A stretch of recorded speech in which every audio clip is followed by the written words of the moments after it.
All right, I can tell you, final preparations are underway all over this building for the vice presidential debate tonight. We can give you a live look, in fact, outside of the CBS Broadcast Center here in New York City. The candidates are facing off here shortly. It's the only time Ohio Senator J.D. Vance and Minnesota Governor Tim Walz are set to meet and discuss important issues before Election Day. The CBS News hosted debate will begin at 9 p.m. Eastern and last approximately 90 minutes. CBS News Chief White House correspondent Nancy Cordes is here with me in person in Studio 57 to break down what we can expect. This is a huge moment for the vice presidential candidates and for the campaign in general. How have they prepared for tonight? They have been preparing extensively, Errol, and they're making no bones about it. They aren't playing it cool. They aren't saying, oh, you know, this is old hat. We're prepared naturally. No, they have been holed up in debate prep sessions with their top advisors, with their wives, with politicians playing the role of their opponent, because this is a novel situation for both of these men. You've got J.D. Vance, who is obviously well-spoken, very comfortable extemporaneously, but he has only been a politician for a couple of years. He just made it to the Senate in 2022. So his political debating experience is not extensive.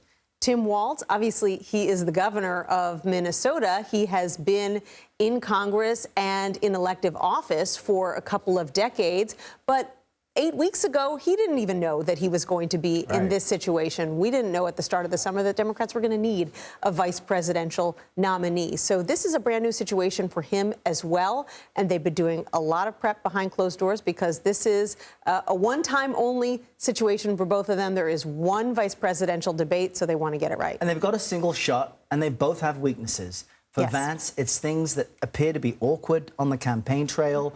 For Walz, it's making comments that have been fact-checked that he's had to clarify later on that maybe he spoke a little loosely. Tonight's debate, as far as fact-checking, it won't happen with our moderators, Nora O'Donnell and Margaret Brennan. It will be happening with our fact-check team. Right. How does that change the dynamic between these two men as they face off? Well, it means that people who are watching the debate, listening to the debate, will want to go online to find out what was true, what wasn't true. But it all is also a calculation for these candidates. Do they want the storyline the next day to be all about what they got wrong, what they said that was untrue, that they knew was untrue, or do they want their message to be the story? So no matter where the fact-checking is taking place, you know, if you're our candidate who has this one opportunity to introduce yourself to the voters in a very tight race, what do you want the storyline to be coming out of that debate? And it sounds like what you're saying is for these two men, it's do no harm. I mean, they're the vice presidential candidates. Some people say it doesn't really matter what they do as long as they don't cause too much controversy. Right. So how might that play into how much they hold back? So the conventional wisdom is that vice presidential debates don't matter all that much. I think when you're in a situation like we're in right now, where the race is so close and it has been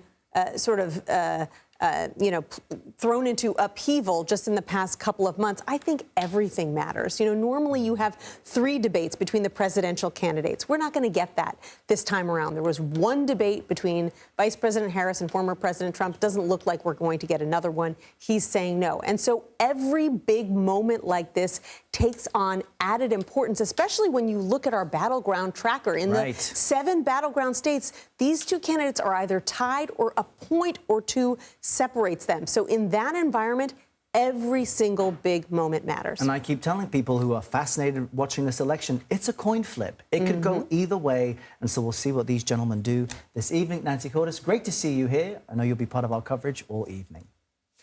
And we invite you all to join us. Tell your friends, tell your neighbors. It begins at 4 p.m. Eastern as our really special coverage, an edition of America Decides. The debate begins at 9 Eastern. And of course, you can follow along online on all your favorite social media platforms for that fact-checking Nancy spoke about.